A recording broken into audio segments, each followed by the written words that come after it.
Welcome everyone to the Wednesday webinar, and tonight we are traveling to Tanzania, the other side of the ocean on the continent of Africa. And with us tonight is Cary Huggins. She just returned. I'm Eric Da Silva. I manage the education program at the Bicycle Coalition of Maine. I also do several other things. This is one of them. And there will be some education in this discussion, but largely this is going to be a discussion of cycling through Tanzania, getting to know the culture there, and really immersing oneself in the way of life with local peoples. This is one of the programs we do at the Bicycle Coalition of Maine. We also do quite a bit of advocacy. Right now we're working on several different laws that are getting pushed into Maine statute. Some of them we don't like and we're trying to fight against them, and others we support. There's also several education programs that we do throughout the state. In fact, this is the busiest time of year. We're about to launch ourselves. We already have actually begun doing quite a bit of teaching with kids in schools. Even with the pandemic, it looks different. A lot of times we'd be visiting and teaching directly face to face. That happens a little bit less. We're doing a lot of Zoom, and we have quite a bit of bicycle rodeos and group instructional rides on the calendar already, starting next month and into June and into the summer. Later this year, there's several events we're doing. We have the Women's Ride, it's back. We're doing a micro version of the Bike Maine Week, now just in a weekend, and a gravel ride, the Maine Woods Rambler, returning this fall. So keep an eye out for those as well. So I'd like to introduce my guest. Her name is Cary Huggins, and she's also one of our bicycle and pedestrian safety education instructors. And she is going to introduce herself, and then we'll start the presentation. Thank you, Cary, for joining this evening. Thank you, Eric. I'm really happy to have a place to share my enthusiasm for bicycles and education and community building and just keeping everybody on bikes. So yes, I just got back from almost 3-month trip to Tanzania. Some of you look familiar. I think I've been involved in cycling since actually I had children. I wasn't a big cyclist as a kid, but as I had kids and it became, looking for healthy things to do, we got involved. Andy Greif at the CBC was one of my first mentors, got us on the bike, got us in the trek across Maine. My kids did the Earn a Bike program.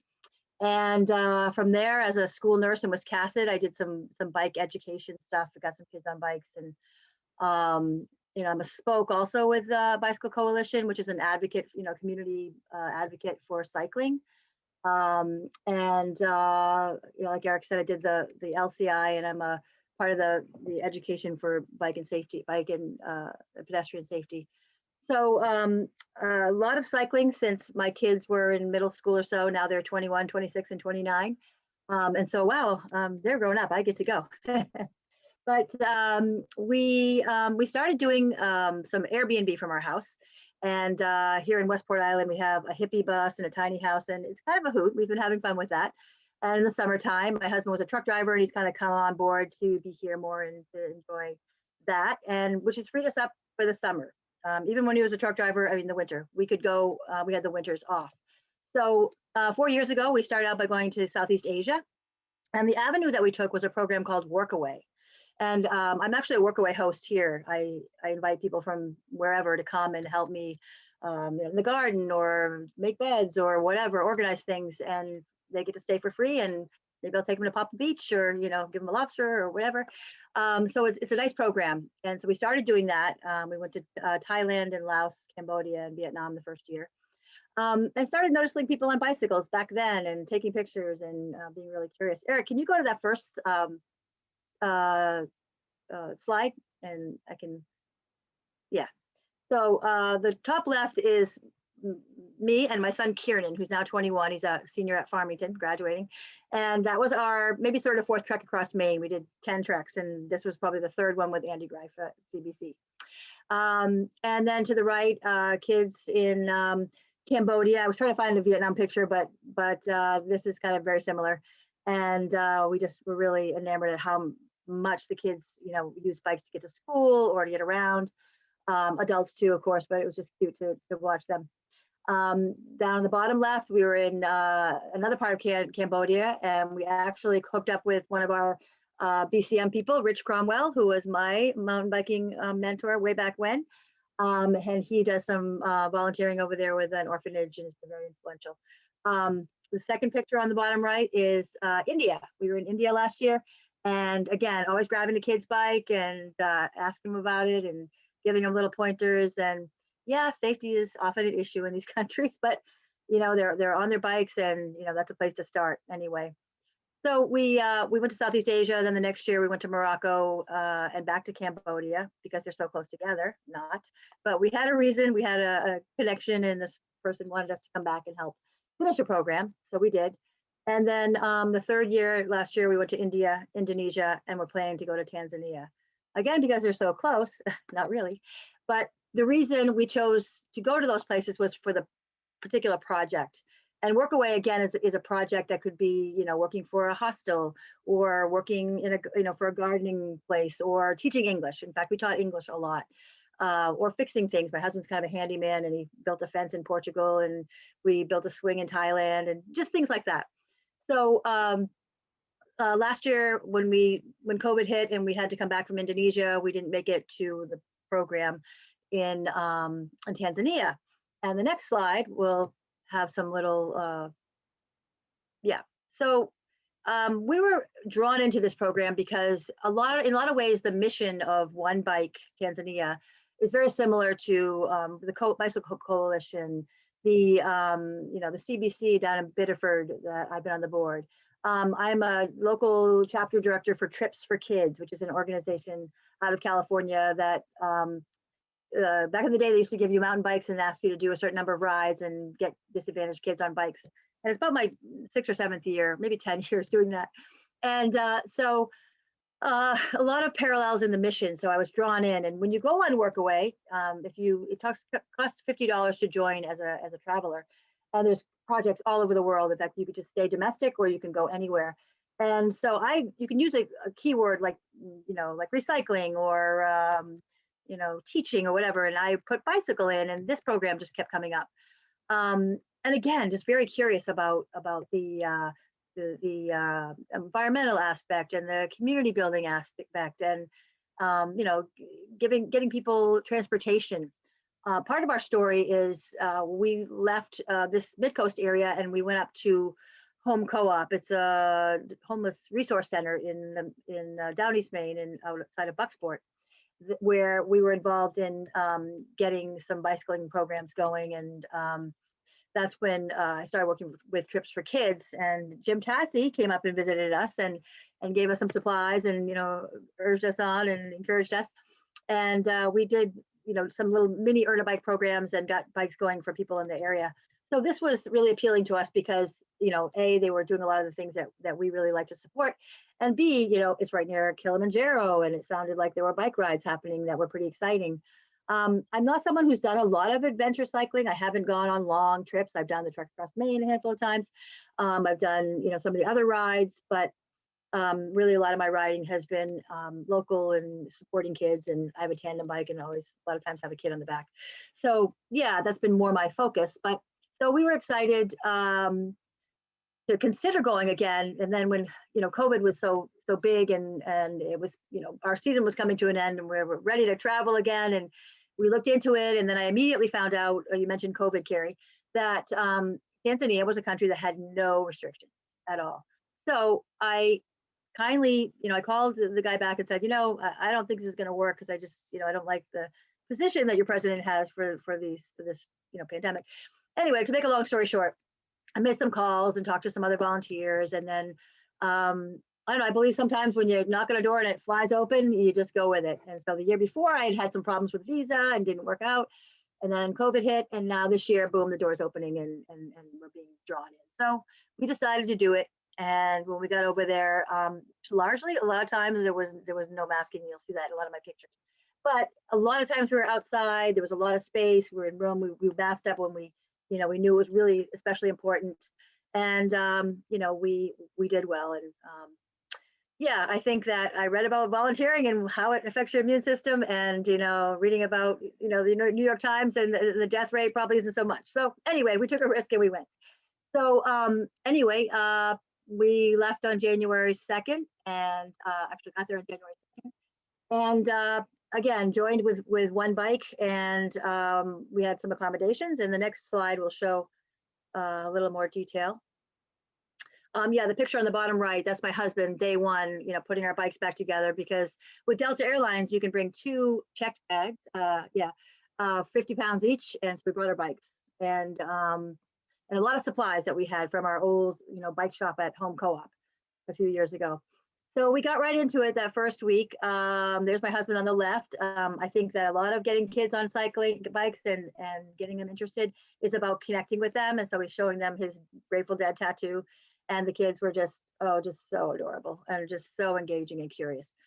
So the second picture is Joe at one bike, my husband, helping with various things. And the mechanics were really young and new to it, so that he could be really helpful and influential in helping, teach them about a lot of the basic stuff that they needed to do. Unfortunately, with the huge drop in tourism from them, even with their country being open with no restrictions, they were really suffering from really depending on their adventure cycling, 7 days to Kilimanjaro, around the village, just really fun and interesting nature-based tours or safari-based tours that just wasn't happening. So they didn't have the supplies to keep their bike shop going so well. And here we would go to the police department, or we would, find broken down bikes and take them apart and have baskets full of pedals and things.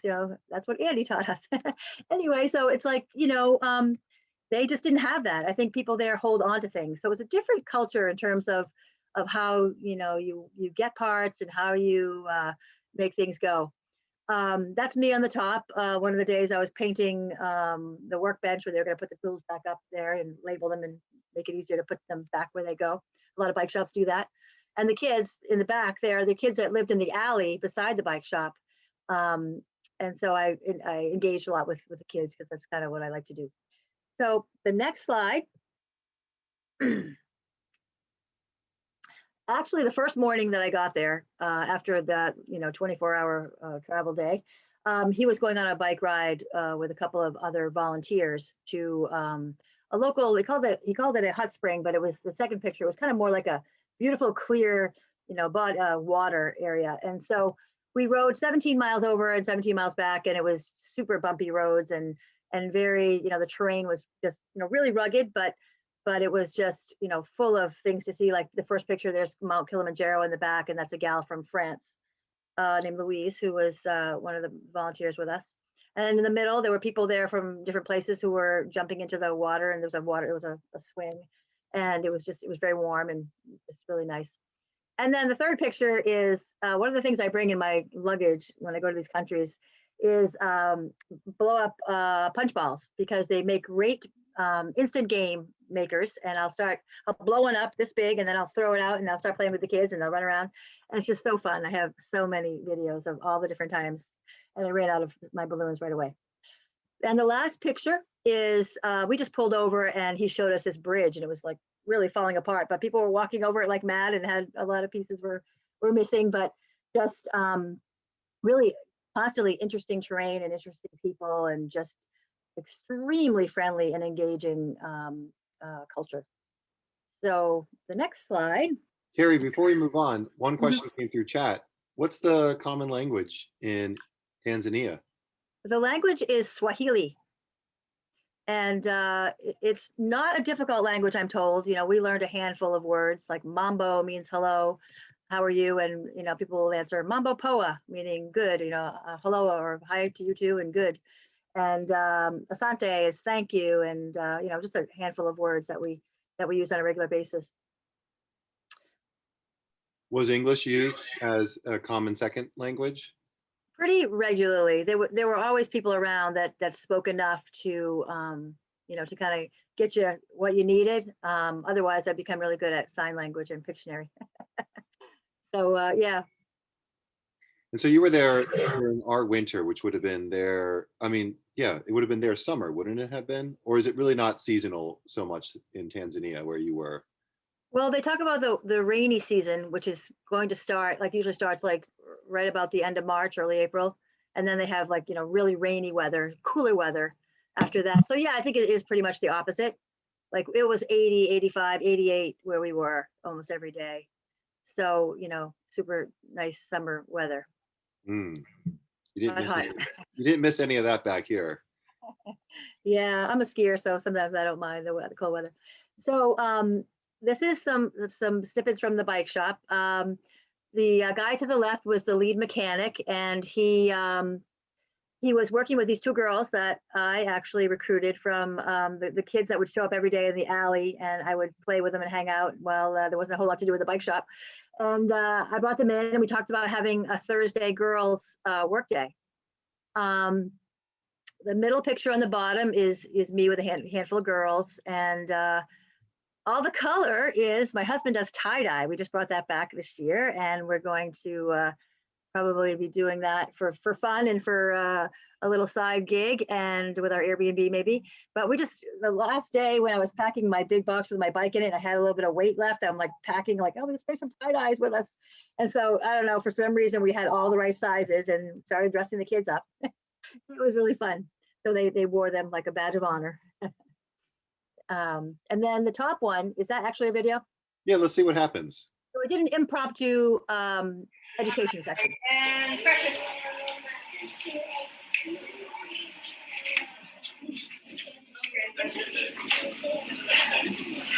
Okay, gotta put your helmet.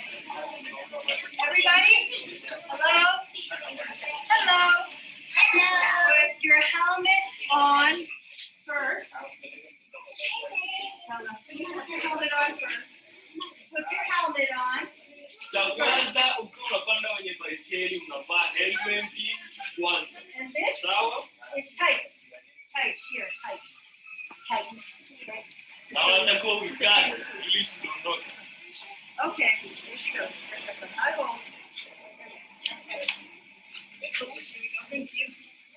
Okay, so Precious is riding a bicycle. Riding the bicycle.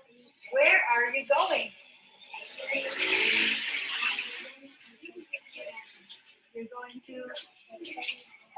Her grandmother. your grandmother. Oh, very nice. Who's going with you? Utaenda na nani? My sister. My sister. My sister is riding with me. That sounds like fun. Okay. Thanks, Precious.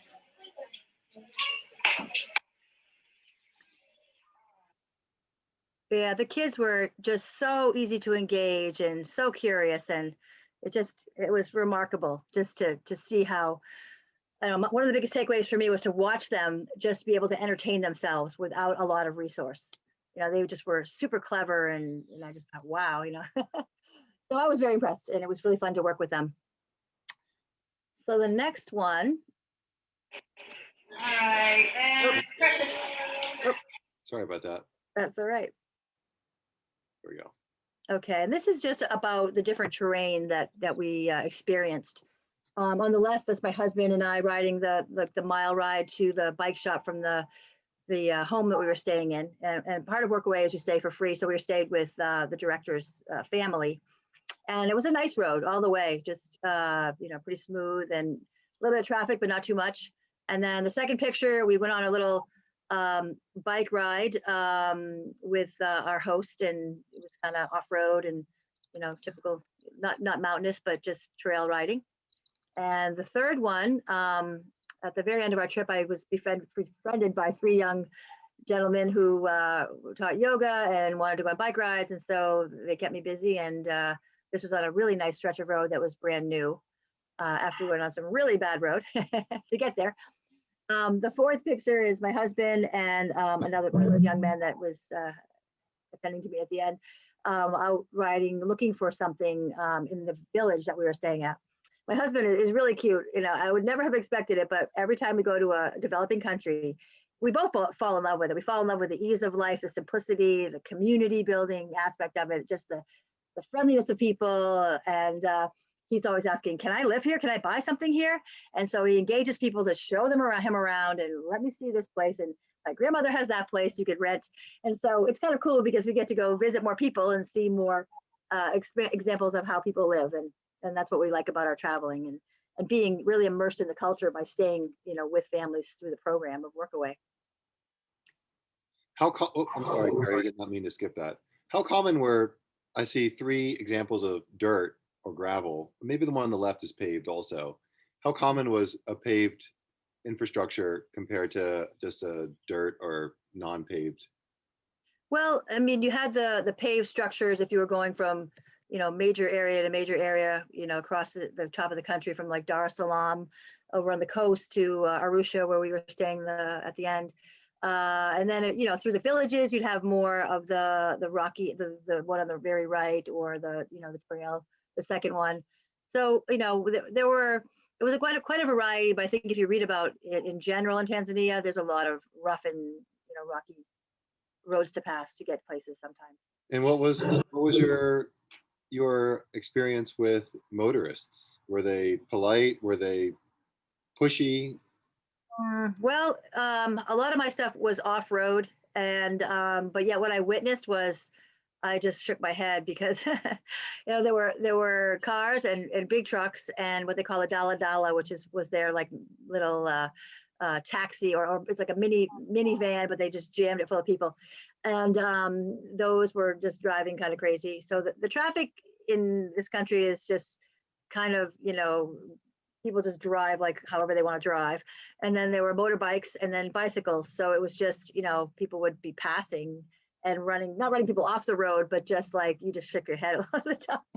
So it's, I think if the opportunity to stay off those highways, or there are some highways like the one I was on here that had a nice shoulder, but, a lot of caution, I'm sure, in many, many cases. Did you have any opportunity to discover whether people were injured or killed?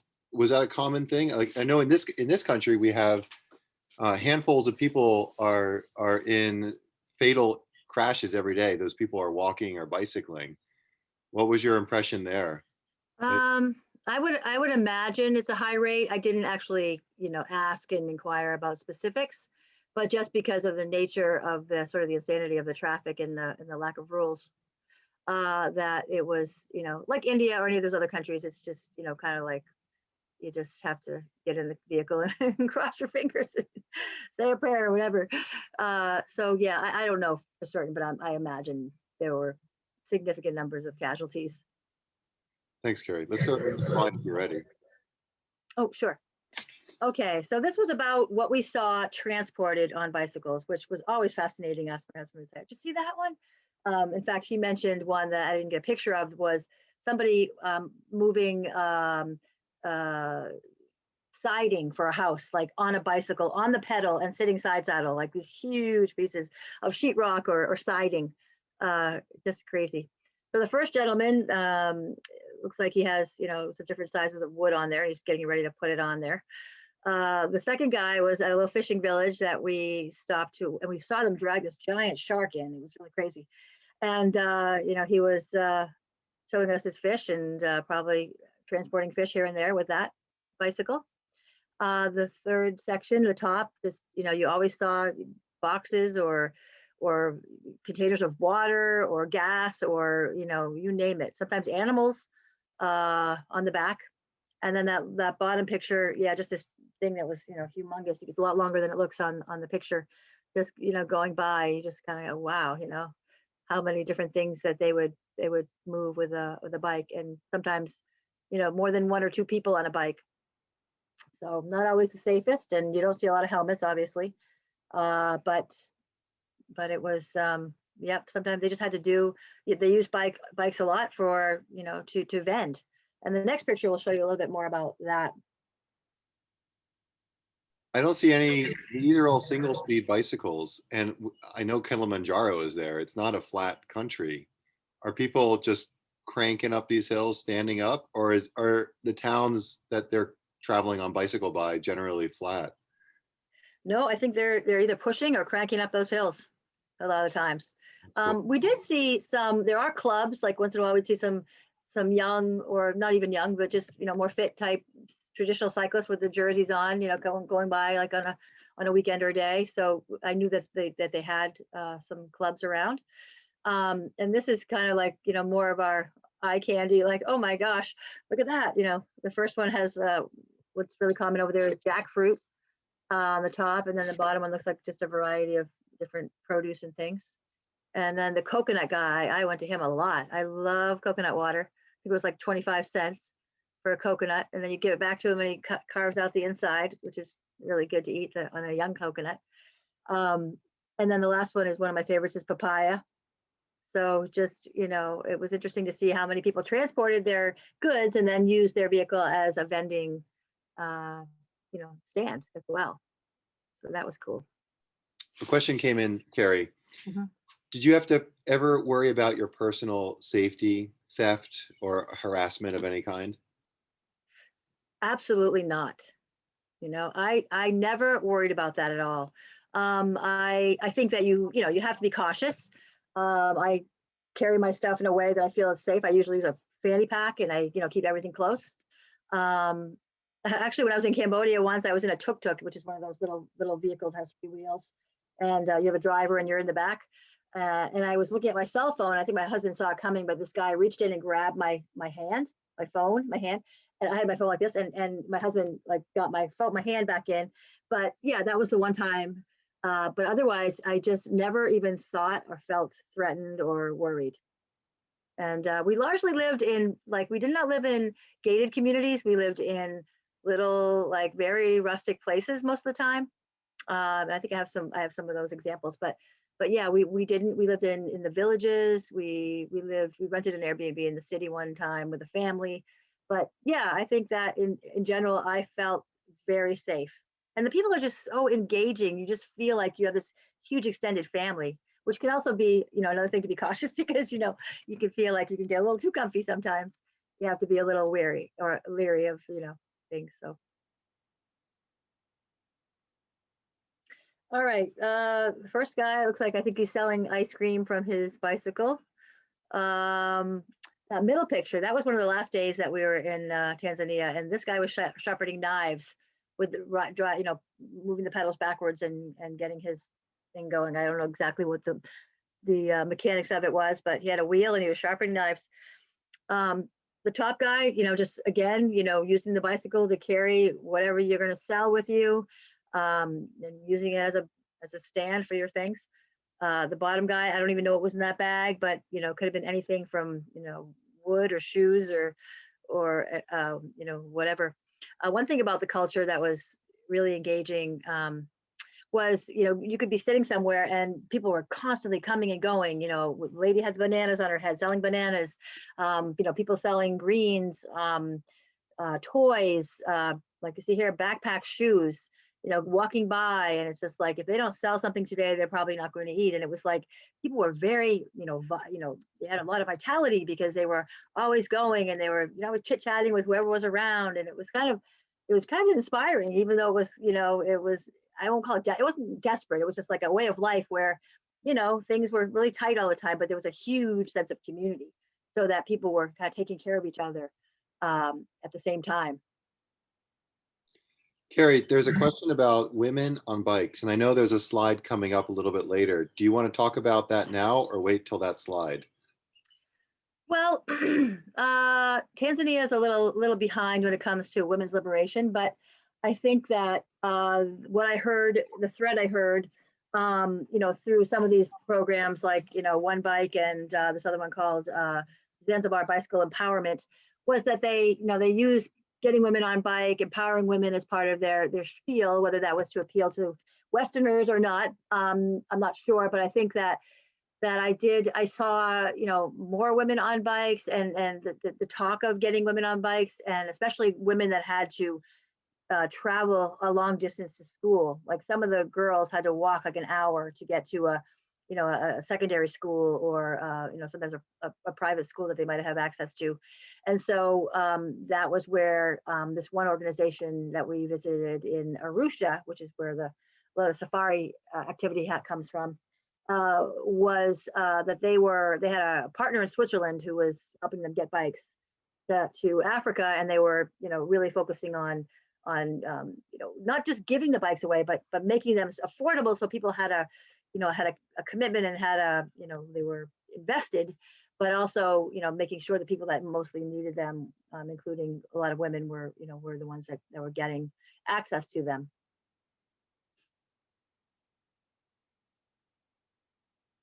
Okay, so when we were working at the bike shop, we were there for 2 weeks, and then we had thrown out some feelers. With Workaway, my husband gets a little uh, impatient with me because I get excited about trying a couple of different projects and not spending all my time at one. So I threw some feelers out, and people were talking about Zanzibar, which is an island off the east coast of Tanzania. And I thought, oh no, everybody and his brother is going to want to go to Zanzibar and do work trade. There's not going to be anything. And this woman wrote to me, and she wanted some help with her kids. They're on the bottom left picture, just helping them. They owned a lodge that was on the ocean, and a lot of the work that we did for that 4 weeks was with the family and helping us support the staff and things like that. But in the past, this lodge had a connection where they had a group of nurses from the U.S. come over and do some outreach in the village. And the owner of this lodge was from the village. His wife was from Italy. And so I was really excited to find out that group of nurses was from our own USM. I couldn't believe it. I was like, what? They're from South Portland. And but they didn't come this year. I think last year they may have come, but their trip was shortened. So yeah, they had nurses from USM come and do this outreach. So I did a little bit of, not a lot of outreach, but I was starting to kind of get to know places in the community where we could, do some education and help with some of the health related stuff. The top picture, part of going to Zanzibar is that we worked with the guy that we had left up in Moshi, which is in the northern part of Tanzania, to the east of Arusha, which is they're both kind of the safari headquarters of Tanzania. And when we left to do this Zanzibar opportunity, we told him, and we talked about, networking with him, and he really wanted to have some partners on Zanzibar that he could do the bike touring and education piece, in tandem with. So we looked at and talked to like 4 different groups on the island, and the island isn't that big. You can get from the top to the bottom, really easily. We rented a motorbike and we spent 2 days riding around Zanzibar in that crazy traffic. But anyway, it was really great to have the bike. So we visited this organization, Zanzibar Bicycles for Life, which was part of Zanzibar Learning for Life. And this young man in the top right picture in the back, he himself didn't finish school. He had some learning disabilities and quit, and his parents kind of abandoned him and told him to move on if he wasn't going to finish school. And he ended up being homeless, and somebody befriended him from London, because he has an English accent. But they said, I'm going to teach you English. You come here every day and I'll teach you. And he learned English, and then he wanted to give back. So he started this little school, and it started to grow, and he was charismatic. And so he had a big piece that was about educating people to learn about taking care of bicycles, so that could be a job, and that could also, help the environment and all the other reasons that, we engage and embrace bicycles. They do as well there. So that was a really interesting connection. We talked about going there and helping more, but the timing was off and the housing was more of an issue. So we ended up just kind of visiting for a couple of days and helping out where we could. So that was part of our time in Zanzibar. We're going to take a quick break. I just wanted to share with you what's coming up next on our Wednesday webinar series. In 2 weeks from tonight, we're actually talking with one of our local Mainers who operates a buy, sell, use bike program. And he's going to be talking about the shortage of bicycle inventory countrywide, worldwide. And one of the solutions to that is finding a good used bike. How do you find a used good bike, especially when you're not there to look at it? Even if you are there and you can look at it in person, what are you going to look for? And if you want to sell your bike, maybe you have more bikes than you need.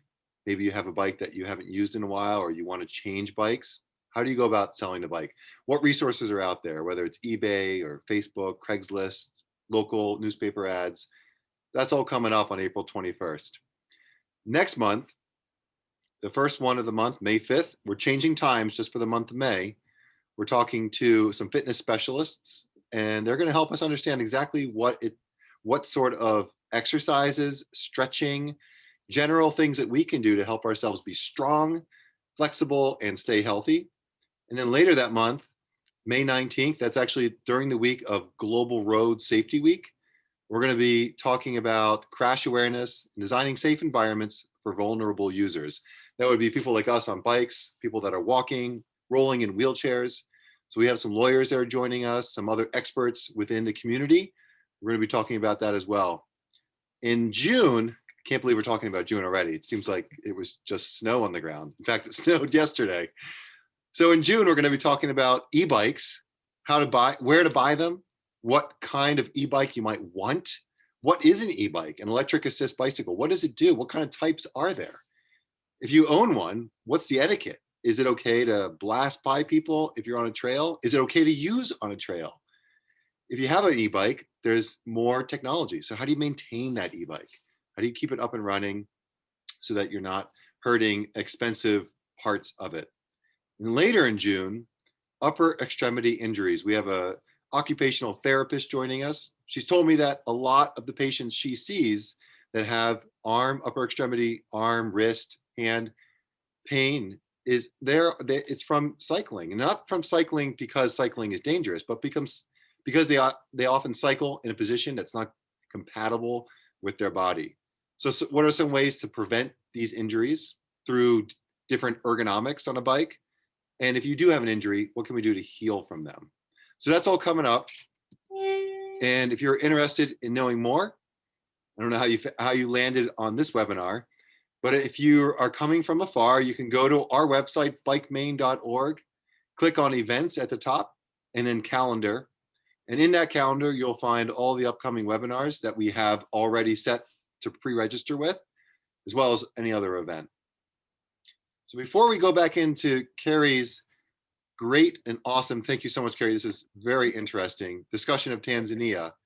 One of the things that we thought we would like to ask all of you, and please use the chat window. Now that you've seen some maybe different ways of using a bike and different experiences that you could have on a bike, what are some things that you aspire to do differently in your own personal life on a bicycle? And just take 10, 20 seconds and give us some ideas in that chat window.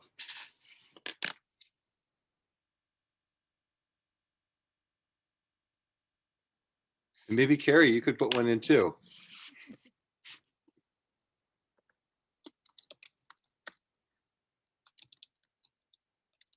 I'm going to put one in as well.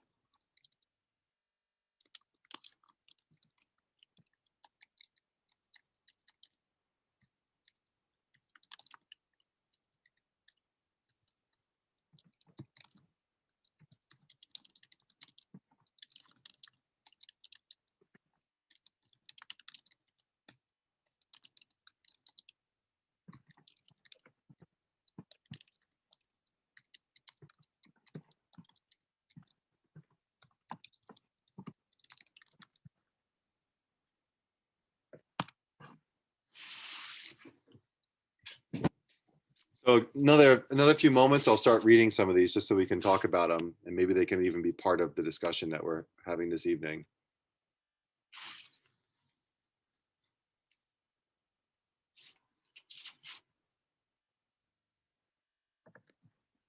Can you see these too, Cary? Do you have your chat window open? Mm-hmm. All right, I'll start reading down through some of them.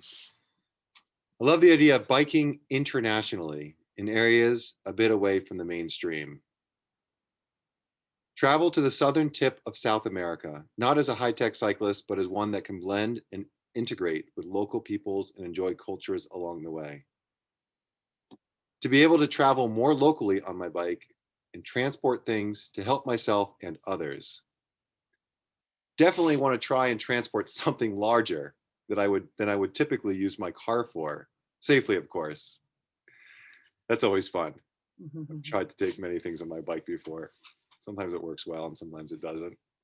Spend more time on my bike, especially as a way to get around my town. The more people we get on the roads, the more people will notice us, the safer we'll be, the better our infrastructure will become. So power to more people on our local roads here, especially where we live. I want to bike pack from home in Augusta to my mother's house in New York City, explore other countries as well eventually. That resonates with me. Local right now feels a lot easier than going afar. Fit out my bike for safer hauling. Bring my bike with me every time I travel. I try to do that. Get more elderly people involved in biking. That's a great one. Mm. Use my bike to travel sustainably through national parks. So the bike as a mode of travel, a bike as a way to transport, a bike becoming more of a centerpiece within our lives. Thank you everyone for contributing to that. You ready to go on, Cary? Yes. Okay, so this was, in our travels, we were seeking out people that were riding bikes, interested in bikes, trying to gather people on bikes. And a lot of these people were just set up on the side of the road. They were fixing bikes here and there, just kind of the local go-to person. The person on the left was a young man named Stephen, who I became friendly with. He lived close to the Workaway, the host that we were at, the next to the last one we went to before we came home. And he was always riding his bike around, and he took me on a couple of bike rides. And he had a little Schwinn, like with a banana seat on it. And bless his heart, he was going up some good hills with that. So he was there nearby, working on his bike here and there. On the top, we had a problem with one of our bikes, and someone said, "Oh, right over there in the corner, there's a bike guy." So he happened to be very close to where we were. For a short stint, I was part of a medical team that was going to be doing some education with the Maasai. They're a nomadic tribe in northern Tanzania and southern Kenya. Very interesting peoples, and but it was cut short because they were concerned about outsiders coming up there and a vulnerable population with the pandemic. So anyway, we were going to be riding our bikes around up in there to get to some places that were harder to get to by car, but didn't do it. So down below, another person, still again, just there available to work on bikes, and we'd see them coming and going all day. The top right, actually, I talked to this guy a couple times in the last week. I've actually heard from quite a few people that I made friends with. People are just so curious, engaging, and just sweet. I love the people. And this guy, we were walking around the neighborhood where we were staying, looking for a place for lunch, and he was there, and we just said, "Oh, what's going on with the bikes?" And he said he was fixing them up, and he was renting them, and he did some bike rides around, and we were actually leaving the area the next day, so we didn't get to engage anymore. But I talked to him a little bit about his programs, and I was excited that he was doing that. All right, so some of the little local rides that we went on. The first one, these three young men, there's two of them here in the second picture. They took me around through the village, and then we went up that picture with a really nice highway, and then back down through these roads. But we ran into livestock quite a bit. We ran into some of their good size trucks coming down a road like this. They do drive on the opposite side of the road, so that was another thing to get my head around.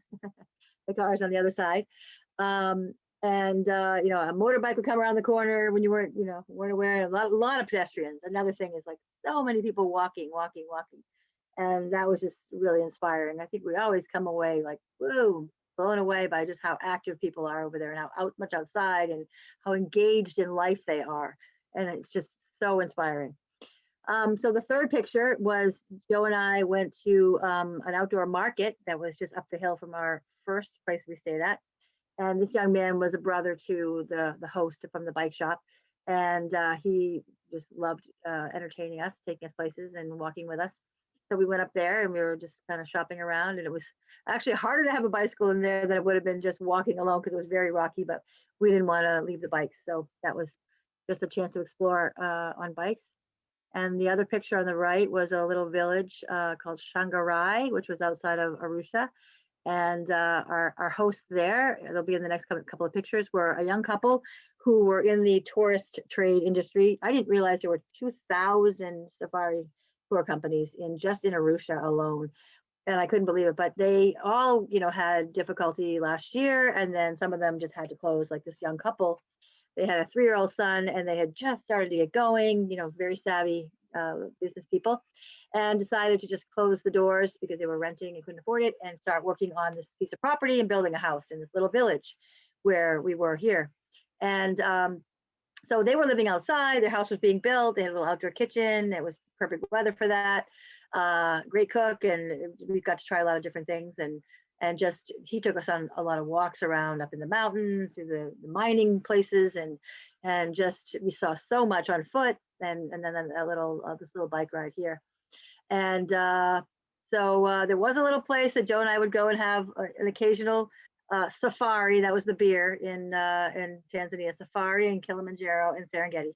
And there was a little club that we go to. It was just a little outdoor place. This little 80-year-old guy owned this little place.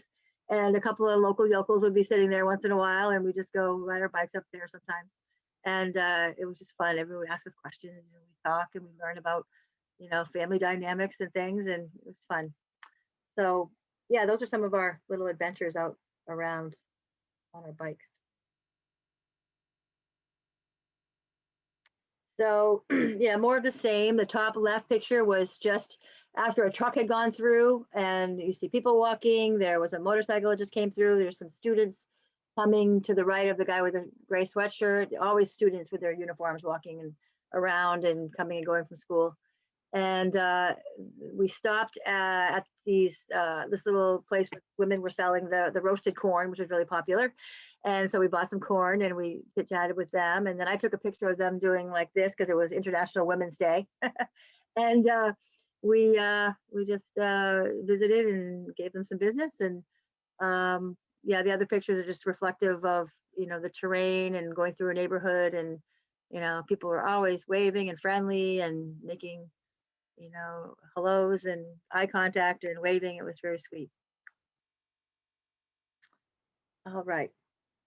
So this is just a shot of some of the different people that we saw on bicycles. A lot of times you see people riding together on a bicycle. Obviously safety isn't, of utmost concern. Just it's a developing country. I guess that's what you see. But again, trying to educate around that a little bit. This middle picture was a girl on a bike, and that was the day that I went on the first day I was there, and I went on that bike ride to the hot spring. And my friend told me that's really rare to see a woman on a bike, especially in a rural area. But that was kind of really cool to see her doing that. And the two kids that was in Zanzibar, we just stopped to say hello, and they were really cute riding around. And then on the left, this is a village we spent a lot of time in, and these kids. I usually bring a lot of toys and stuff with me, a lot of interactive toys like, coloring books, and I bring a deck of cards, and we can play match game and, things without any language. This one boy on the left spoke a little bit of English. And so, one or two kids had a little bit of English. And so they'd all come around me and we'd do stuff and chit chat. We made friendship bracelets and hung out, and it was just so sweet. But yeah, so we were always like observing and taking pictures of the different ways for people that were riding around on bicycles.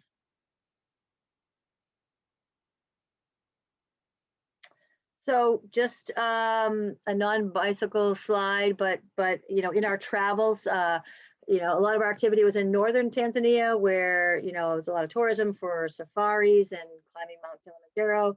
And we actually did go on a safari. I don't have any pictures of that, but because our workaway hosts, the young couple that were the tour guy, had the touring company that they closed, they had connections. And so we got like a super good deal and went for a 3-day safari at a couple of national parks. We didn't go to Serengeti, but we went to 3 places that were like outrageous. Had elephants right by the car, and zebras, and saw lions in the trees and different things, and snakes going across the road. Not a lot of snakes, one snake, but yeah, it was just really, we were really glad we did that. And we spent 4 weeks in Zanzibar. We didn't plan to. The first picture on the left is a view from our $30 Airbnb. We splurged and we went to a expensive Airbnb and had this view of Dar es Salaam, which is the major city on the coast, the northeast coast of Tanzania.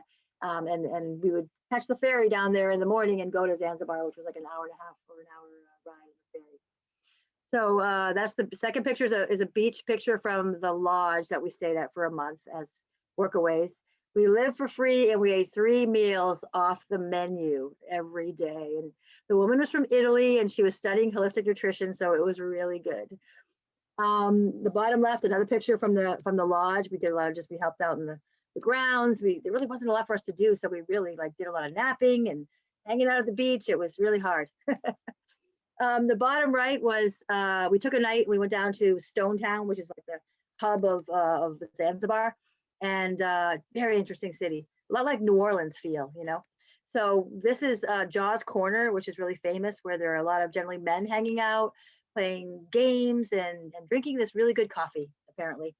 And so it was right in the middle of the center where there were lots of vendors and colorful people, and just it was a really fun place to visit.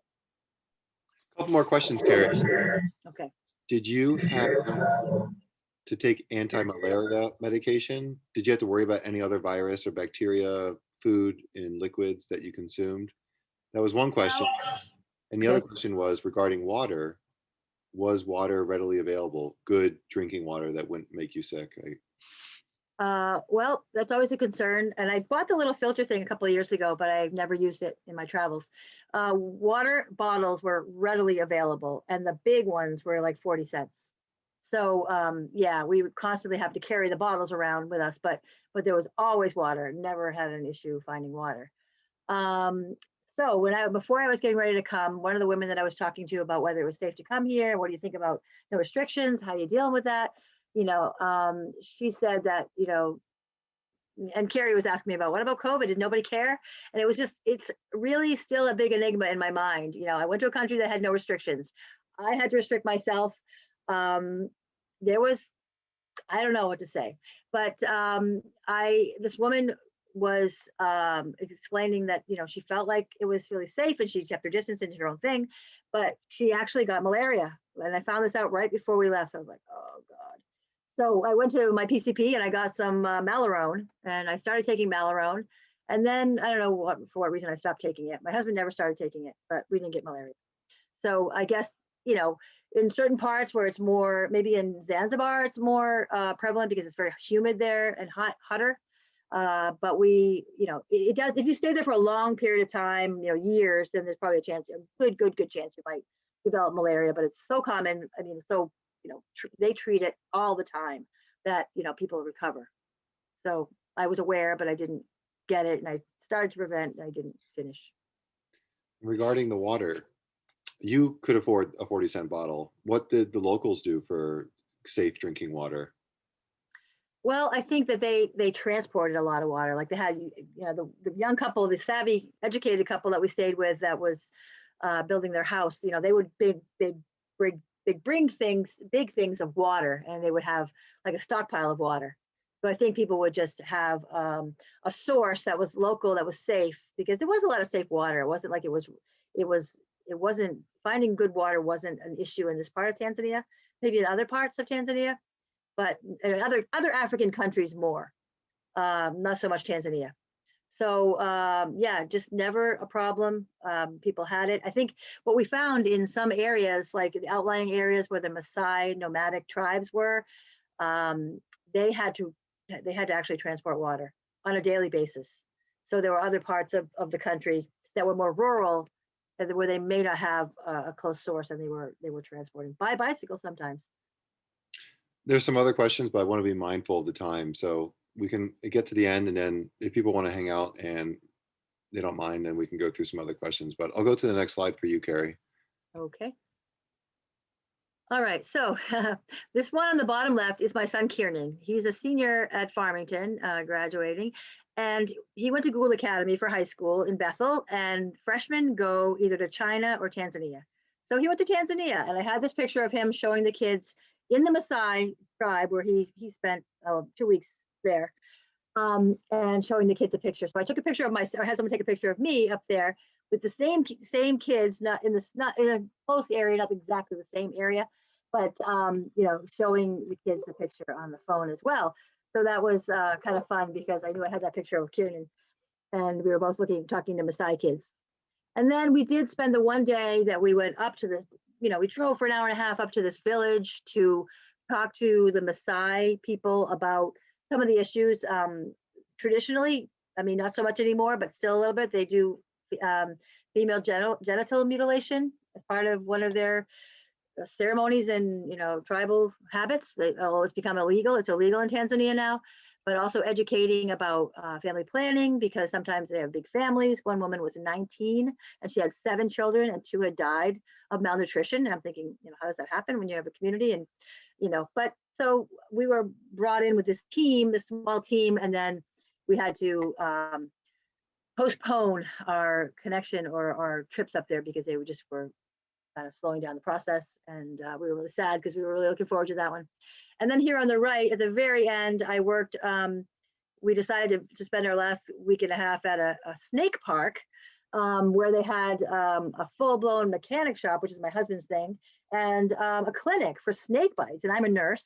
So I was like, oh my goodness, I've never done wound care, but I wanted to go see what was happening. And so at the place that had the snake park, they were from South Africa, and they came and they really embraced the Maasai people. And they had some areas where the women could do crafts. They do a lot of beading and a lot of crafts, and they had a place to support the women to sell their crafts. And of course, it was very quiet, but there were like 13 women there and 13 buildings, and I was there making friends with the women and buying a few things from them.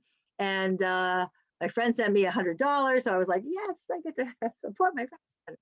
And I went home on a motorbike with a woman and her husband, and this is 5 of her children. She has 7 children. Her husband's other wife lives across the street with 8 children. So very much a different kind of culture, but they seem to get along very well. They help each other with childbirth. Very interesting. How some other cultures. And the husband has his own house, like between the 2 wives' houses.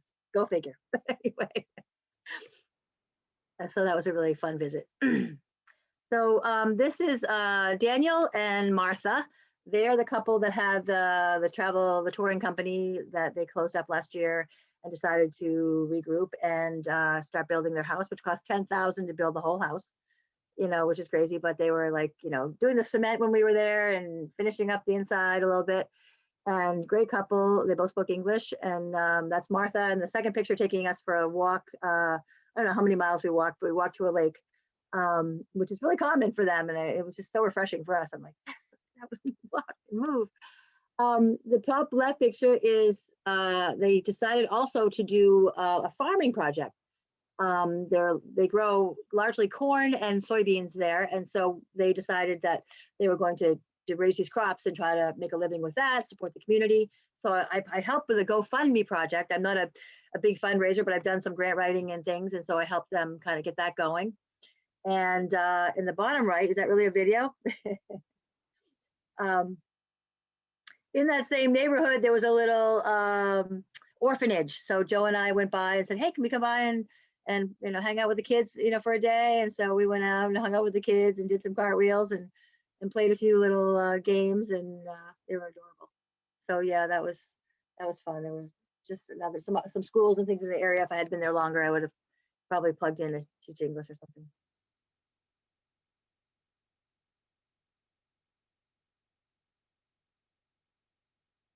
And so Tanzania, the animals were amazing, from the stray cats and the stray dogs at the lodge that just sat in there while people were eating dinner, and they were adorable, to the sea urchins to the left. This was in northern Zanzibar. We went way up to the tip, and there were tidal pools that I couldn't believe, like live starfish and sea urchins and things. It was just so alive. I was having so much fun. And this little girl was bringing me sea urchins. Then in the middle, that was from our safari, in the Land Cruiser. We saw a lot of elephants and zebra and caribou and gazelles and giraffes and other things. It was fun. And the bottom right, my husband, there were some zebras going by, and they were around the vehicle a lot in the Goro crater, which is one of the national parks or conservation areas we went to. And in the top, that was a little boat ride from Stone Town in Zanzibar to Prison Island, where these, humongous tortoises were in I don't know if it was a rehab or a conservation place where they were, kind of helping them repopulate. So that was fun to go over and see them. And then the animals are great, but the people are better. The people were just so wonderful and sweet and just engaging, and the kids were adorable. This little girl, like with the little baby, so many times you'd see young girls like less than 10 years old who had somebody's baby, not necessarily a sibling, but they had them on their back with like a wrap around. They were just so caring and cute, and they just, they traveled around like a little pack, the kids. In fact, the couple that we stayed with the 3-year-old, the couple that were educated and that had the travel company, their 3-year-old would run off in the village and just go. And they're like, yeah, he'll be back later. Like, oh my gosh. But, the families were like that. The kids were just, always around and running and hanging out with each other. That third picture up there on top is when I was at the snake bite clinic. This little girl has the bandage on her neck. She had a snake bite on her neck, and on her elbow was like completely open from a snake coming into their thatch hut at night. And then the bottom right one, don't show the COVID police, but this is the last day we were there, and this woman and I had become really good friends, and she was one of the crafters, and I went over and visited her house. She took me home one night. She didn't live very far away. And I've been in touch with her and through her daughter, who has, the technology, and her son. So, just can't say enough about how many people, everyone we met just was so engaging and interested and interesting. And, just there was so much ease that I'm glad we did it. In retrospect, I don't know if it was the smartest thing I ever did or the most stupid thing I ever did, but it was unbelievable. So encourage everybody to go to Tanzania, just a magical place. I have a friend who lived in Kenya for 5 years. She's like, oh my God, Tanzania, the people are just so sweet and lovable and wonderful. And I'm like, oh, okay. But yeah, they definitely were. And this is me now back at home on Westport Island, getting ready to be silly with more kids and get my Church for Kids program going again, and help Eric with some education at some of the schools, and keep the fire alive about all the good reasons to be on bikes. Thank you, Cary. A couple more questions that did come in, and as long as you're okay sticking around a little bit longer, Cary. Absolutely, sure. Okay. So one of the questions was following up on that talk of bottled water. Did you find that there was a lot of trash, including the empty bottles of water? And what about pollution as well? Just general pollution control? Well, I was concerned about that too. I think because they're poor, poorer, but they tend to be really resourceful. So there's a lot of reusing of things. So the trash was like largely like plastic bottles, like you're saying. I tended to cut mine up and use them, or, try to figure out other ways of, people planted things in them sometimes, and I saw ways, but yeah, garbage was not as big a problem as it was in places like Cambodia. But I think in developing countries, that's the issue, is where do they put it? They don't have an organized program. So sometimes you'd see where garbage was just disposed of in a place that was kind of off to the side. A lot of burning of garbage. So I'm sure that was, an environmental issue, but not as obvious as in places in Southeast Asia where there was more, visible, obvious air pollution. So I think it is an issue, but it didn't feel like, an overwhelming one like it does, in some of the countries that we went to. Well, that was it for questions. If anyone else has another one, feel free to enter it into the chat. Otherwise, thank you so much, everyone, for joining this evening. Cary, a lot of people already said it in the chat. I'll say it again. Thank you. Very inspirational. I would say also very brave. Not because of the pandemic. I mean, just to go out there and put yourself in such a different location. Well, I'll add to that too, because I think that's the misconception that I would like to overcome, is that we have this fear that all those places are like undeveloped and scary.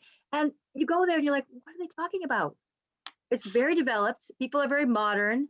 you know, and you just get engaged. You just fall in love with the place, and you instantly you feel home. And then you come home. And coming home was the hard part, like the reimmersion to like, where is everybody, and the isolation and the independence. It's just like, I love those places. I'm sorry, and I'm so glad that I've been able to go and to really break those ideas that they're somehow less than or not a place that you'd want to go to, because they are absolutely worth the trip and affordable, totally affordable. You know, you can live for like almost nothing over there.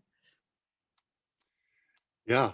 Well, maybe one day. My idea was to go to South America because I didn't want to get on an airplane. Hopefully, Yeah, also all the other things can be part of that experience as well. yeah, Well, yep. one final thanks. Have a great Okay, night, Carrie. Everyone else have a good night too, and look forward to seeing you out there on your bike. absolutely. Take care. Thanks for coming, everybody.